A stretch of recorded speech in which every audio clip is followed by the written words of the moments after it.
میں ایک بند عاصی ہوں، خطا کار ہوں مولا۔ الفصل الثانی عن علی رضی اللہ عنہ قال قال رسول اللہ صلی اللہ علیہ وسلم للمسلم علی المسلم ست بالمعروف يسلم علیہ اذا لقیہ ويجیبہ اذا دعاہ ويشمته اذا عطس ويعوده اذا مرض ويتبع جنازته اذا مات ويحب له ما يحب لنفسه رواہ الترمذی والدارمی۔ حضرت علی رضی اللہ تعالیٰ عنہ کہتے ہیں کہ رسول کریم صلی اللہ علیہ وسلم نے فرمایا، مسلمان پر مسلمان کے 6 حقوق ہے جو حسن سلوک سے متعلق ہے۔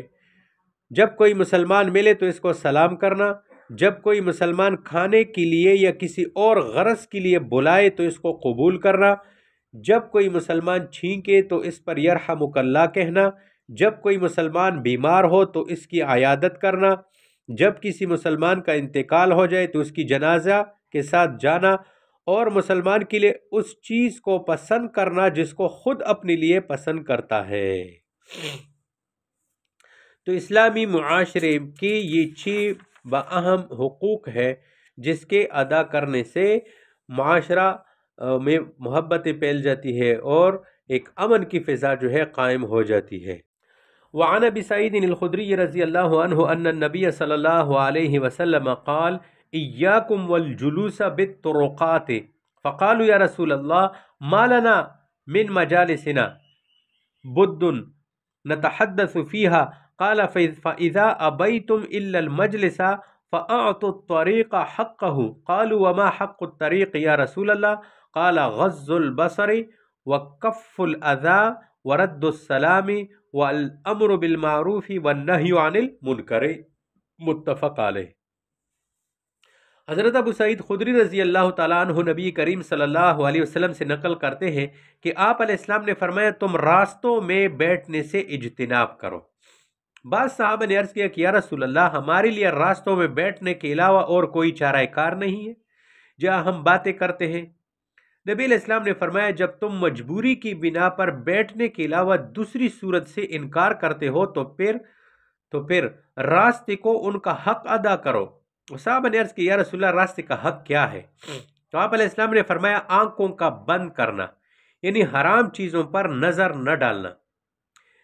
نمبر 2، اظہار ثانی سے باز رہنا، یعنی تنگ راستہ دینے یا کسی اور طرح گزرنے والوں کو ایذا تکلیف نہ پہنچانا، اور سلام کا جواب دینا، اور لوگوں کو اچھی باتوں کا حکم کرنا اور بری باتوں سے منع کرنا۔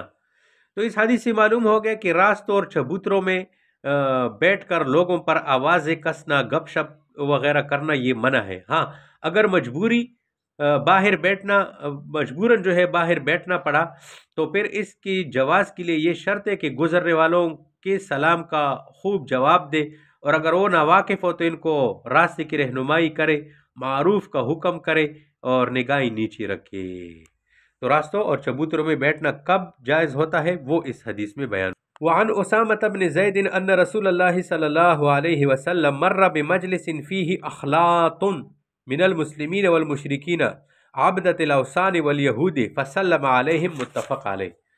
حضرت اسامہ بن زید رضی اللہ تعالیٰ عنہ کہتے ہیں کہ رسول کریم صلی اللہ علیہ وسلم ایک ایسی مجلس کے پاس سے گزرے جس میں مسلمان اور مشرکین مل کر سارے بیٹھے ہوئے تھے، اور مشرکینوں میں بت پرست بھی تھے، یہودی بھی تھے۔ چنانچہ نبی علیہ السلام نے مجلس والوں کو سلام کیا، یعنی ایک ہی مجلس میں مسلم غیر مسلم جب بیٹھے ہو تو ان کو سلام کرنے کا طریقہ یہ ہے کہ مسلمان کی نیت کر کے آدمی سلام کرے۔ اسی طرح کسی مجلس میں فاسق، فاجر، داڑھی منڈا آدمی بھی بیٹھا ہے اور کچھ نیک لوگ بھی ساتھ بیٹھے ہیں، تو صالحین نیک لوگوں کی نیت کر کے سلام کرنا چاہیے۔ تو یہ اس حدیث میں مسلم اور غیر مسلم کی مخلوط مجلس میں سلام کرنے کا طریقہ بتایا۔ وعن ابی ہریرہ رضی اللہ عنہ قال قال رسول اللہ صلی اللہ علیہ وسلم لا تبدأوا اليہود ولا النصارى بالسلام وإذا لقيتم أحدهم في طريق فاضطروه إلى ازیقہ رواہ مسلم۔ حضرت ابو ہریرہ رضی اللہ تعالیٰ عنہ کہتے ہیں کہ رسول کریم صلی اللہ علیہ وسلم نے فرمایا، یہودیوں اور عیسائیوں کو سلام کرنے میں ابتدا نہ کرو، اور جب تم راستے میں ان میں سے کسی سے ملو تو ان کو تنگ ترین راستے پر چلے جانے پر مجبور کرو۔ اچھا، یہود و نصارہ کو سلام میں ابتدا نہ کرو، اس حدیث سے معلوم ہوا کہ غیر مسلم کو سلام میں ابتدا کرنا حرام ہے، الا یہ کہ سخت مجبوری ہو تو سلام میں ابتدا کرنا جائز ہوگا۔ اگر ناواقفی میں کافر کو سلام کیا تو اسی طرح واپس کرنا چاہیے کہ استرجعت سلامی، کہ میں اپنا سلام واپس کر رہا ہوں، مجھ سے گناہ ہو گیا۔ اگر غیر مسلم نے ابتدا میں سلام کیا تو صرف جواب دینا جائز ہے۔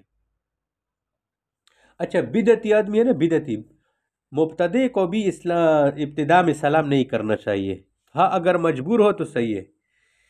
اچھا، اس حدیث میں ایک حکم یہ بھی بیان کیا گیا کہ اگر کوئی یہودی اور عیسائی راستے میں تمہیں ملے تو اس کو تنگ راستے پر چلنے کی طرف مجبور کرو۔ مسئلے کی وضاحت اس طرح ہے کہ اگر اہل کتاب میں سے کوئی ذمہ ہو تو کھلے راستوں پر جانے کا حق نہیں ہے۔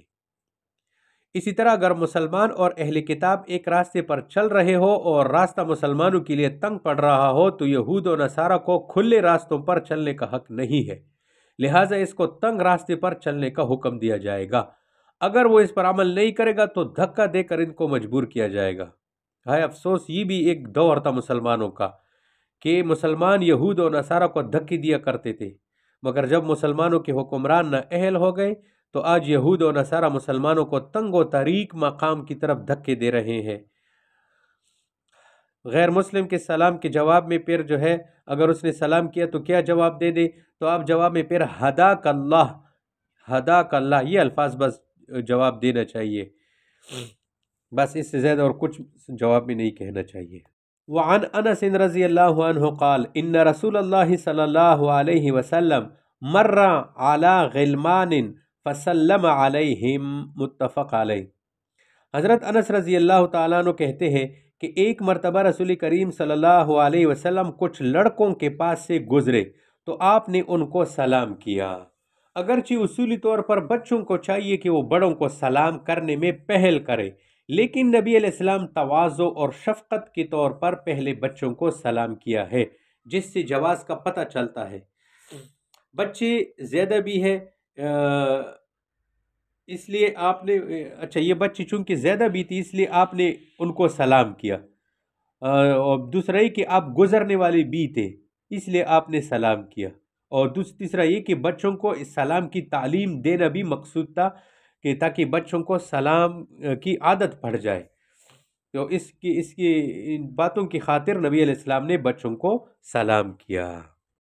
وعنہ قال قال رسول اللہ صلی اللہ علیہ وسلم یسلم الراکب علی الماشی والماشی علی القاعد والقلیل علی الکثیر، متفق علیہ۔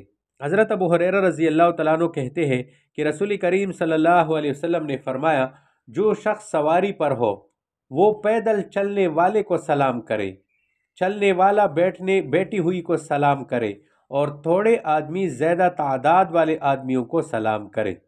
وعنہ قال قال رسول اللہ صلی اللہ علیہ وسلم یسلم الصغیر علی الکبیر والمار علی القاعد والقلیل علی الکثیر، رواہ البخاری۔